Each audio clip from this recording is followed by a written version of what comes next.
In the second habit of the 7 habits of highly effective people, Stephen Covey starts with a startling opening. He invites us to visit a funeral, and as we are going towards the funeral, we see our family and friends. And then when we come to the casket, the person who is there, who has passed away, is us. He asks us, what is it that you want to leave for posterity? What is your legacy? And thus he starts his second habits, begin with the end in mind. This is distinguished Toastmaster Brahmakumar, and I shall share with you some of my thoughts on reading the 7 habits of highly effective people. Today it's on habit 2, begin with the end in mind.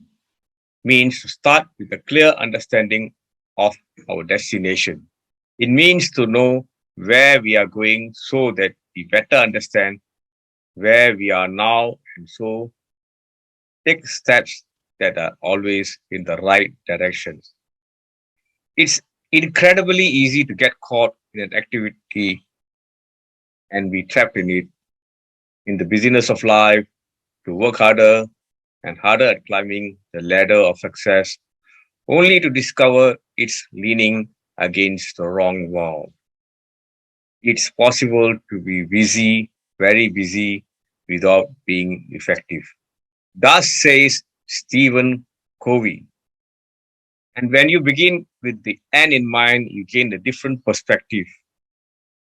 Just like at a funeral, if someone asks, how much did he leave? The only answer would be, he left it all behind. Begin with the end in mind is based on the principle of all things are created twice. The first time is in the mind, and the second time is physical. What we think is what we achieve. If we think that we are going to succeed in life, then we will put in course action that will lead us towards that. This habit is based on the principle of personal leadership. First, we need to have a personal transcript of what is it we want to do with our life. This could also be a personal mission statement. It's similar to the constitution of your country. Therefore, we need to have a personal statement, a personal mission that will guide us throughout our lives. In order to write a personal mission statement, we must begin at the very center of our circle of influence, those areas in our lives that are under our control. And there are 4 areas to look at. Security.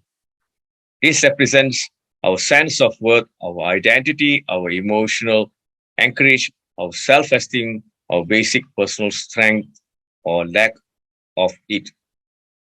Number 2, guidance. It refers to your source, our source of direction in life, encompassed by our map, our internal frame of reference, our internal frame of reference that interprets for us what is happening out there. These are standards or principles or implicit criteria that govern moment by moment decision making and doing. Wisdom is the next one. Number 3 is our perspective on life, our sense of balance, our understanding of the various parts and principles that apply and relate to each other. It embraces judgment, discernment, comprehension. It is a gestalt or oneness and integrated wholeness. Number 4, power is the faculty or capacity to act, the strength and potency to accomplish something. A strength and potency to accomplish something. It is the vital energy to make choices and decisions. It also includes the capacity to overcome deeply embedded habits and to cultivate higher, more effective ones. These four factors, security, guidance, wisdom, and power, are interdependent and bring true wisdom, and wisdom brings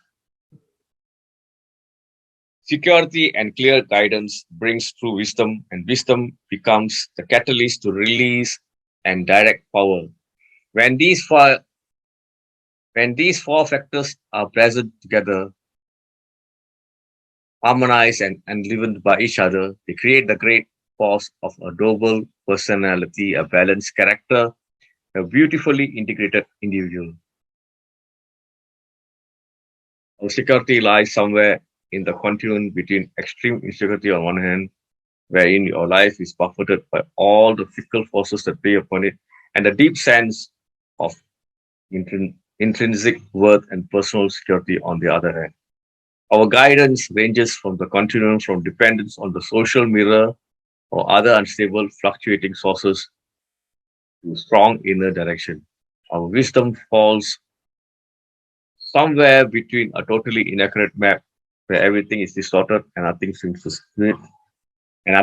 fit, and a complete and accurate map of life wherein all the parts and principles are properly related to each other.